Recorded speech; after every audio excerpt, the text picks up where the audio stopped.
So you've just submitted homework number 3, interest factors. That assignment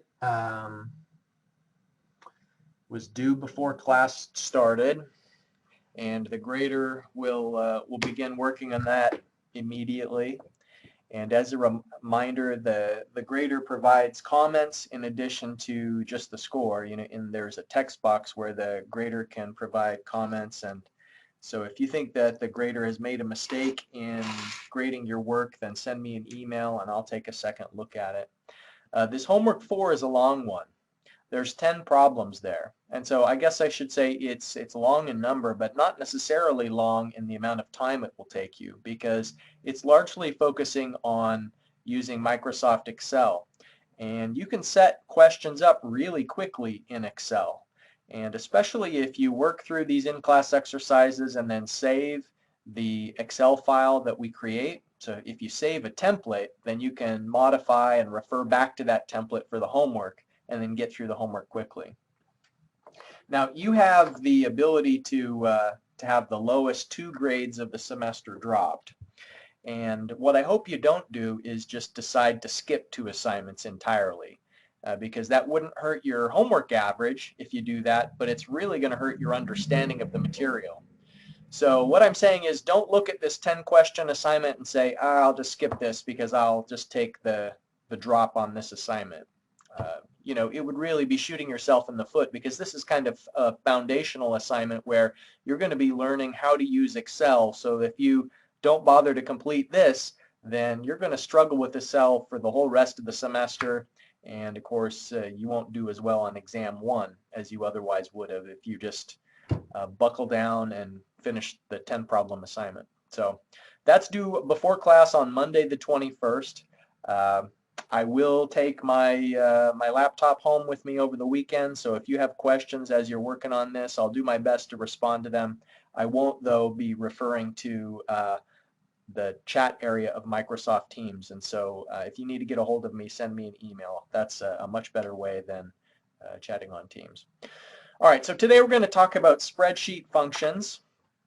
And before we do that, though, I just wanted to mention a brief pair of announcements related to career preparation. You're in school presumably because you love to learn, but then also because you want to get a good job after you graduate.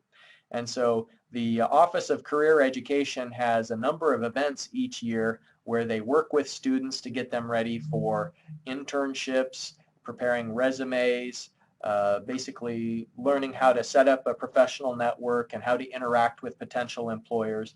And so I would encourage you to participate in the job prep fair. As you can see, it's being held on the 30th and the 1st of October from 11 to 3. So get more information from the Office of Career Education about that. The other related announcement is the Virtual Career Expos. And so this is where they are coordinating with outside employers. And on October 13th, they're going to have this virtual career expo where if you were hoping to get a summer job, then you can, here in October, nice and early, start to find out who are some of the employers that are interested in hiring our students. And so it's a golden opportunity. Don't let it slip through the cracks if you want to have something to do in May, June, July, August, something where you could make good money and get some relevant experience towards an eventual professional career. Then I'd encourage you to participate in that virtual career expo. And so it's, you can see the link here for the career education website. Go to there and they'll have more information. All right. So last time in class, we were looking at the in-class exercise where we were solving for how many years it took to pay things off. And so the couple of ways that we did that in the in-class exercise last time was we solved for the ratio of P to A. And when we did that, we divided 60,000 by 8,000 and got 7.5.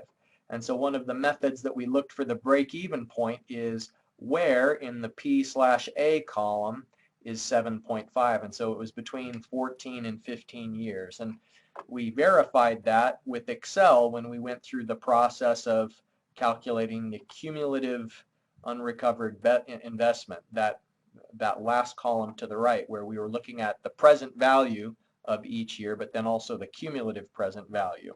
So I'll refer you back to the video if you didn't yet have that soak in, but what we were doing is just trying to figure out if you were borrowing the money and working to pay off the loan, at what point have you paid off the loan and do the profits become yours? And as another reminder of one of the things that we had to do when we were working with Excel in class on Monday, we had to correct Microsoft's built-in assumption that when you put a positive number into one of its inbuilt functions, that it's going to return the negative number, because it's assuming that if you have a withdrawal in the future, that must mean that you have to make a deposit now. But remember, in some cases, it's not that we're trying to find the required deposit amount, but we're just actually trying to find the present day equivalent of some future value. So if this is what you're trying to figure out, if you're trying to find out what's the present equivalent of an amount in the future, then you'll have to put the negative sign into the function when it refers to the future amount. So just wanted to refresh that kind of wrinkle in the way that we use Excel in your mind, because we're going to be using it a bit further today. The negative sign has to be put into the formula. So the form of the PV function, remember, is that when you start the equation with equals, and using the equal sign is what triggers Excel's awareness that you're going to be putting in a formula. And then PV is a built-in formula that it knows what to do, and as soon as you put in the parentheses, it's going to begin to prompt you of the things that should go into each of these fields. And so the first field is related to the interest rate, and that should be expressed as a decimal. The second field, NPER, we put in the number of periods, and then we put in 2 commas because we're skipping over the payment field. And that field is used when you're telling Excel to find the present value of a series of equal payments. But more often than that, what we're going to use Excel for is to find the present value of a single individual amount in the future. And so we'll skip over the payment field in many cases and put the amount that we're trying to convert into the field where Excel is expecting to see a future value. And then you'll see that the negative sign is there as well. So the number of periods, double commas to skip over the payment field, and if you do put numbers in the payment field, then what it's going to assume is that whatever amount you typed in to the payment field, it's going to repeat it n times. And so it's going to find the present value of an annual series rather than the present value of a single amount. So if we want to use the PV function for this, it is a single amount 3 years in the future. So if you type in 12,500 into the payment field, then what it would assume is that it's 12,500 in year 1, in year 2, and year 3. But that's not where it is. It's only a single amount into the future. So that's why we are skipping over the payment field and putting the amount into the future value column. And of course, the assumed sign change is something that now we've discussed several times. Any questions about how we use the built-in PV function in Excel?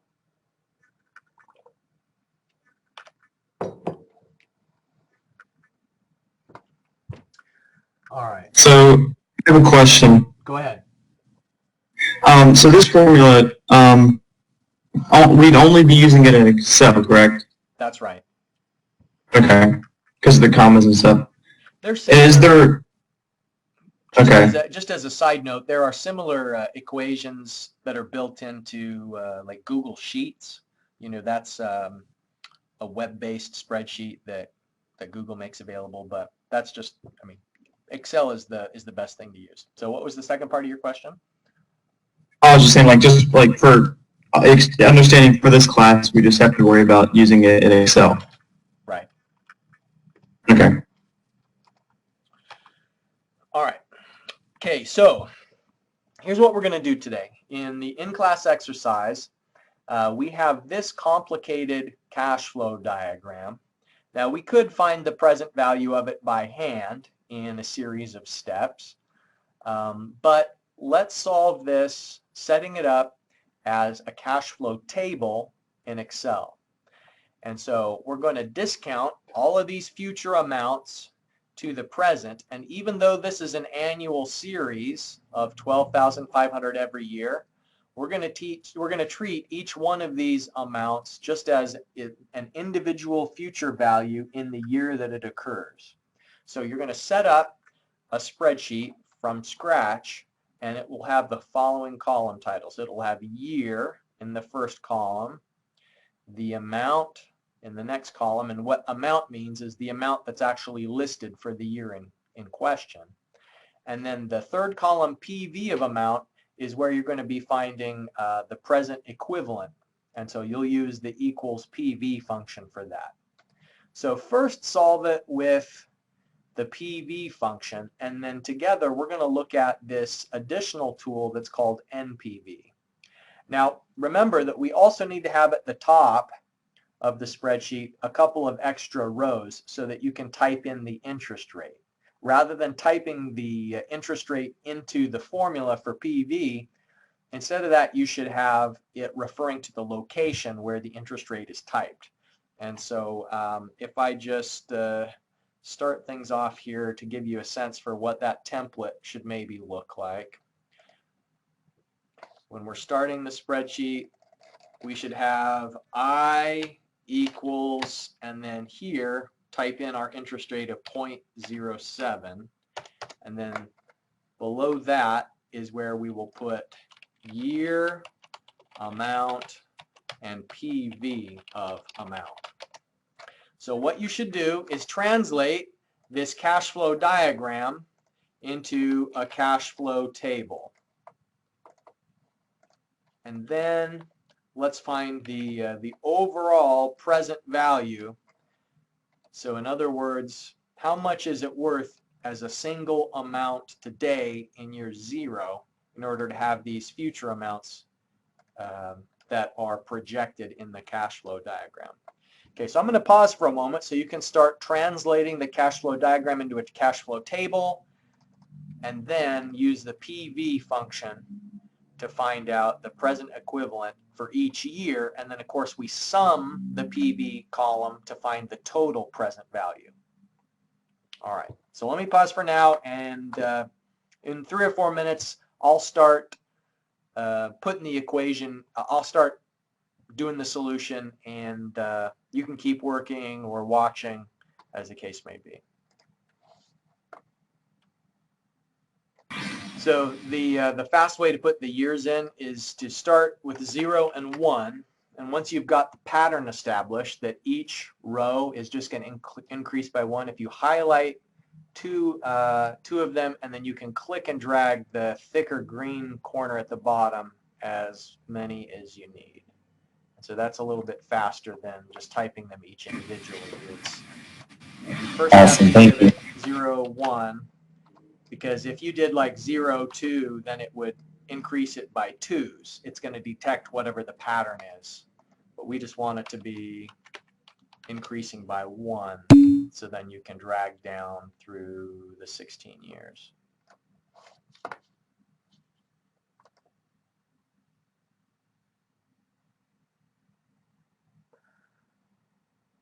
A question here, do you create your example / homework cash flow diagrams with Excel, AutoCAD software, or do I snip them from the text?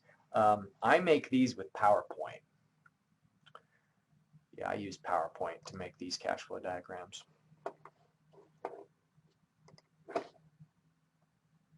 Problems, and so let me just demonstrate the approach here. So the second column, once you've got the cash flow time defined, then type in the amount. So in year 0, there's nothing that is known.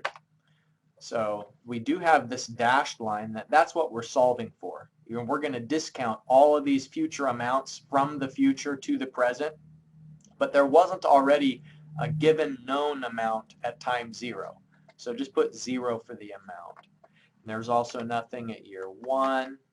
Now we have 12,500 in years 2, 3, 4, and 5. So you'll notice I just dragged that down through rather than typing the amount over again. I just kind of repeated it. Okay. Year 6 is 0. Year 7 is 0. All right, now for year 8 is 15,000. And then that repeats in year 9, 10, and 11. Nothing in year 12. 17,000 in year 13. Negative 7,000 in year 14. Nothing, and 8,000. Now in the cash flow diagram, it lists that we have a pair of annual series. There's the annual series from year 2 through 5, and another one, years 8 through 11. So it is an annual series, but in Excel, we're treating each row individually. And so it doesn't matter that it's an annual series. The way that our solution is going to work is it's just going to treat it as though it's 12,500 is a single future value in year 2, a single future value in year 3, and so on and so forth. So it's going to be adding them, eventually adding them all together, but treating them individually for now. Any questions so far about how we have translated the diagram into the cash flow table? All right. Just kind of preventatively, because it just irritates me so much when the default, when it turns it red, you know, I'm going to highlight all of the location where my solution is going to be here. I'm going to highlight it and I'm going to format it from general. I'm going to format it to currency. All right. We could do that after, but I was doing it before just so that it, you know how when it was negative in class on Monday, it was red and it had the parentheses rather than a minus sign. I'd just rather not see that. All right, so let's use the PV function. So equals PV. All right, now the rate, we could type in 0.07, but the disadvantage of doing that is that it would then not be dynamically responsive to changes in interest rate. So it's better to click in the location where you have the interest rate. Now, does anybody remember what we need to do next? Now that I've referred to the interest rate, what's the next thing I should do before anything else? Highlight it and then click F4. Good. Yeah, exactly right. And F4 is how I anchor it. So if I just can be next to it, I don't have to go into the middle. I don't have to necessarily even highlight it. Just the fact that the cursor is now next to B1, I can press F4 and then it puts in the dollar signs. And the dollar signs, it's called the anchoring. So it always looks in the same place. And if I didn't do that, then the problem is now if I applied the formula and dragged it down, it would always be looking one cell to the left and 1, 2, 3 cells above. So it's looking in the right spot for year 0, but if I didn't anchor it, when I drag that down, it's going to start looking in the next cell and then the next cell. And so it would, if it's not anchored, your numbers would go crazy in the second row. Okay, so that's what we do for the rate. And now I put in the comma and it prompts me next NPER. So it's the number of periods that this amount should be discounted from its position in the future to get to the present. So I'm just going to use the year for that. And now double comma to skip over the payment field because these aren't recurring payments. Each one of these rows is an individual amount corresponding to the amount for that year. And for the future value, I'll do minus and refer to the amount location. And close parentheses. All right, so $0 is equal to $0. It's not changing any years. If we drag this down, let's just look and see how it's doing through the first series. Is that trend what we would expect? Well, it is, because 12,500 5 years in the future isn't as valuable as 12,500 only 2 years in the future, because this amount in year 2 only has to be discounted 2 periods to get to time 0. So the fact that it keeps getting lower and lower, that is what we want to see. So now I'm just going to double click in the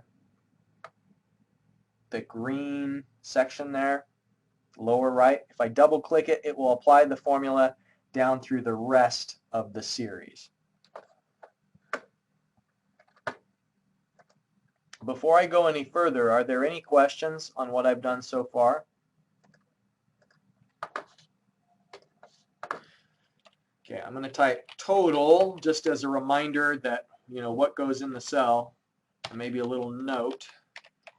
This is the present value of the cash flow.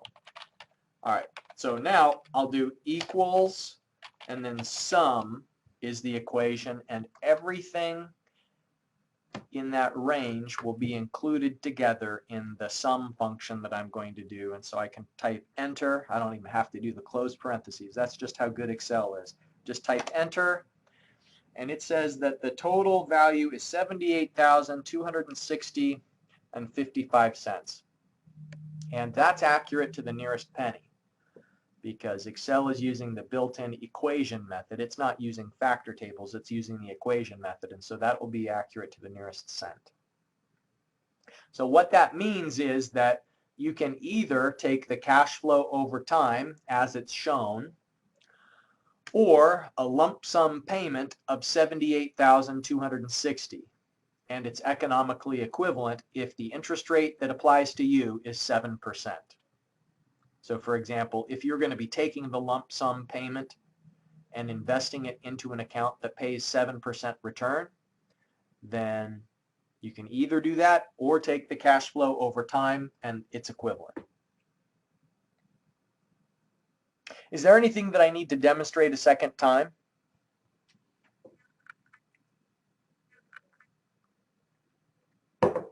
Okay, NPV function. This is a tricky one that semester after semester, year after year, students make the same mistake on applying the NPV function. I already know that, probably 4 or 5 of you, if I put an NPV function into the midterm exam, will make this mistake. But not the ones who are about to heed the warning. So let me show you how the NPV function works. So NPV. The way it works is we start off with equals and type in NPV, and it tells you, it gives you a little summary of what it is. It says the returns the net present value of an investment based on a discount rate and the series of future payments, negative values, and income, positive values. All right, so put in the parentheses and it begins to prompt you. First of all, it needs to see the rate that applies. So we can click up here to the rate. We can anchor it or not anchor it. Actually, in this case, it doesn't matter because we're not going to be dragging the NPV function down. It's just going to only be applied here in this one location. So I'm not going to bother to anchor it. Save myself that keystroke. All right, so now comma. Here's the thing. This is the mistake that students always make. We're going to start putting in a bunch of values into the NPV function. The only values that should go in it are amounts that are in the future. If something's already in the present, don't put it into the NPV function. It only converts future amounts to the present. So if we look at our list, here's our amount column. Amount 0, 0, 12,500, 12,500, and so on. This 0 is already in the present. This 0 is in year 1. So what the NPV function is expecting is the first number that you put in, it wants to see how much was there in year 1. So I'm only including the amounts that are in the future. So you'll notice I intentionally skipped over the first amount. Okay, so that, and then I type enter. $78,260.55. So that's what we got with that full-fledged year-by-year, row-by-row approach. Now look, if I made the mistake that unfortunately some students will make on the midterm exam, if I did NPV 7%, and now what happens if I select all of it?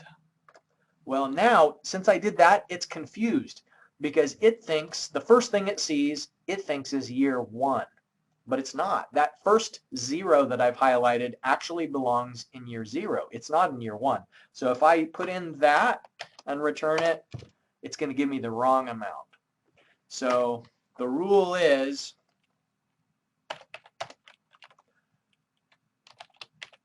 only include future amounts into the NPV function. Anything already at the present should be added outside of the function. So what that means is if I want to find the present value of the whole cash flow, then I do the NPV for the amounts that are in the future, and then outside of the function, add what's at the present.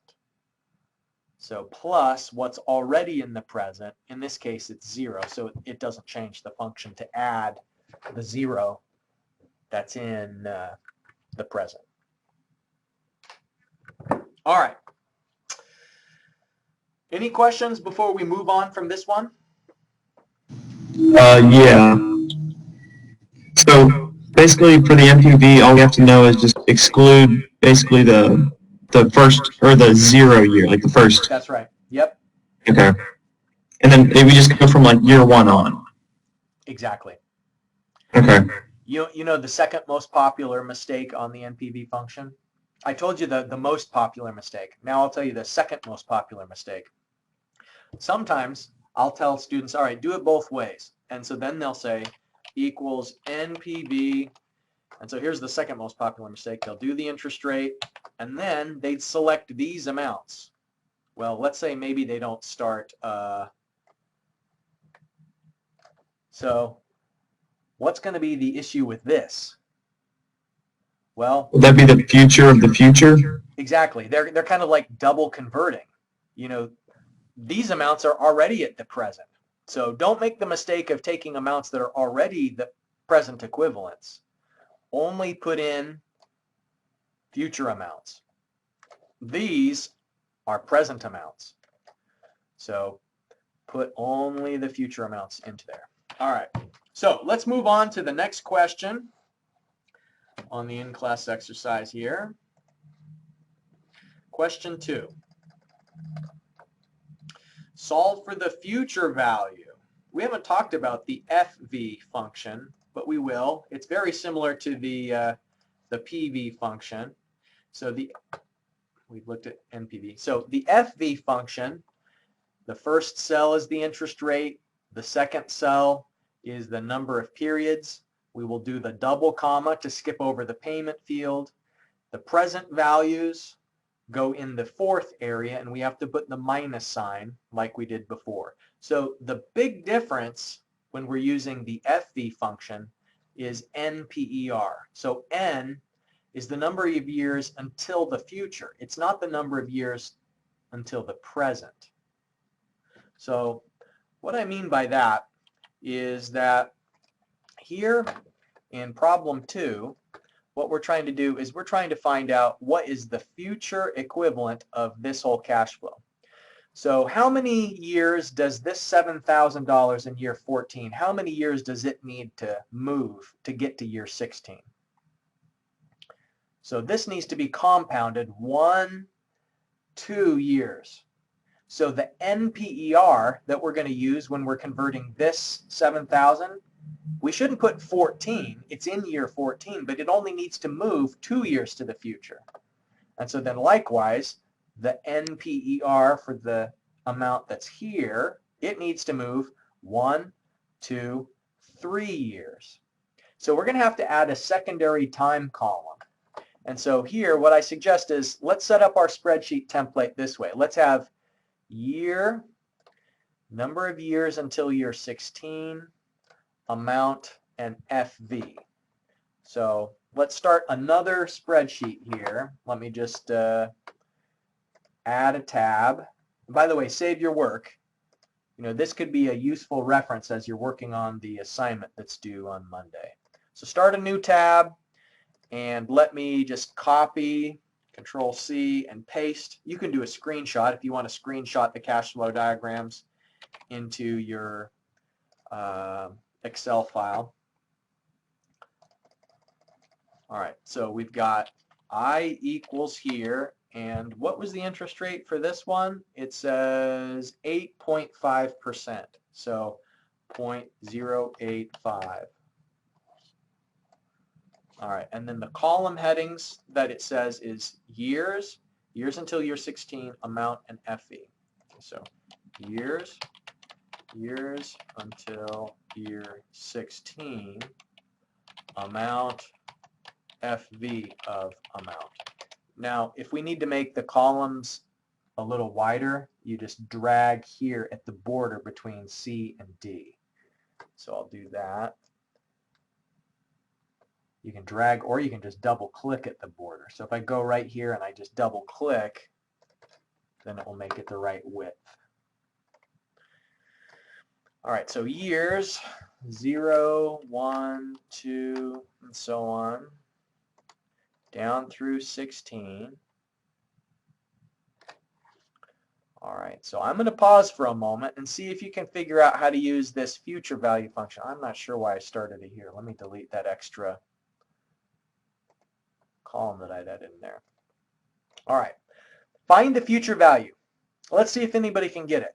It's a little tricky, but the idea, remember, the big difference is that the NPER, you should use this amount, years until year 16, not this amount for N. All right, I'll pause, and of course, I will reveal the solution in a few moments. All right, I'm going to start working through the solution. If you're working happily and comfortably, then you can continue. If you hit a roadblock or you just want to watch and see what I'm doing, then of course you can turn your attention to my solution as well. All right, so first of all, this time, the secondary time column. So the way that I do this is I say 16 minus whatever year we're in. Okay, so year 0 is going to have to compound 16 years into the future, and if I drag that down through, so year 16 will be 0 years to get to year 16. Okay, so that's the secondary time column, and now for the amounts, it's 10,000, then 0, then negative 11,500. Okay, and I repeat that 4 times. And year 6, there's nothing. Year 7, 15,000. Excuse me, Dr. Way. For the beginning, you put 1,000, not 10. Thank you. Appreciate you catching that. Very good. All right. Let's see. Year 6 is 0. Year 7, 15,000. All right. Repeat that 3 times. What's going on here? Oh, no. I got mixed up. All right. Year 11 is 17,000. All right. Year 12 is 0. Year 13 is negative 7,000. And that repeats twice. And then I've got 0 and 0. All right. So this is the cash flow table for the given years. And then I sometimes refer to this as the secondary time. You know, this is what we're going to use for each row in the NPER column. So equals FV parentheses, and it starts to prompt me. First of all, the rate. So I refer over here to the interest rate and anchor it by pressing F4, comma. Now the number of periods. So that $10,000 that's in year 0, does it need to compound 0 years? to get into the future? No, it needs to compound 16 years. So that's why I'm going to click here for NPER rather than the year that it's in. It needs to know how many years to take it to the future, and it should go 16 years to get to the future. Double comma to skip over the payment field, and then minus of the amount. Close parentheses. All right. So what that means is that if you take $10,000 in year 0 and every year it compounds 8.5%, by the time it gets over to year 16, it's going to be worth $38,887. So that's right. And I can apply that formula down through everything. So I'm just going to double click in the lower right hand corner. It applies it through. Oh, I hate those. The red text drives me mad. So I'm going to switch the formatting. Home, currency. It's a different kind of currency formatting that I prefer to see. Now it's showing the minus signs rather than the parentheses, and the text is back to black. All right, so now think about, does the directionality of this make sense? That the 7,000 in year 3 years from the future, is has a bigger negative effect than the 7,000 that's closer. The number should be getting progressively smaller and smaller, and so it does fit the trend. And so finally, I'm going to add all that up and find the total. So equals sum, and highlight the entire range. Okay, so the total value of this cash flow when compounded to year 16 is $38.20 and 67 cents. Now this is where it bothers me that we're not in the same classroom together, because I would really appreciate the chance to walk around and look at your computer, see what mistakes you've made, or maybe you've got it right and you had it finished 10 minutes ago. And it's just really a pity that there isn't a convenient way for me to see your end in the same way that if we're in the classroom together. But, if we think about what's the second best way to do things, if you get stuck, call me on Teams and we can share screens. Like you can share your screen with me over Teams, and so I can look at your spreadsheet and I can look at what formula you put into the cell. And so if you've made a mistake and you just can't figure out what's going wrong, I've seen enough of these spreadsheets from students over the years that I can probably find whatever's wrong pretty quickly. So give me a call during office hours and I'll be glad, or even outside of office hours, and if I'm available, I'll match up with you. But that is the answer to this second in-class exercise here. Find the future value using the FV function. There is no equivalent of the NPV. Like when we're finding the present value, we use the NPV as a shortcut. There's nothing similar. There's not a net future value function. At least I don't think there is. Let's see. NFV. No net future value function. All right. It's 11:49. We're out of time, so I'm going to take one last glance at the announcements before we go our separate ways. Homework 4 is due Monday of next week. And, it's got a lot of problems. It's 10 problems long, but you should get started now. You already, with what we've done so far, should be able to make some good progress on that. And then, of course, after our class on Friday, then you'll have everything else you need to know. So hope you have a great day. Get in touch if you have questions, and I'll see you on Friday.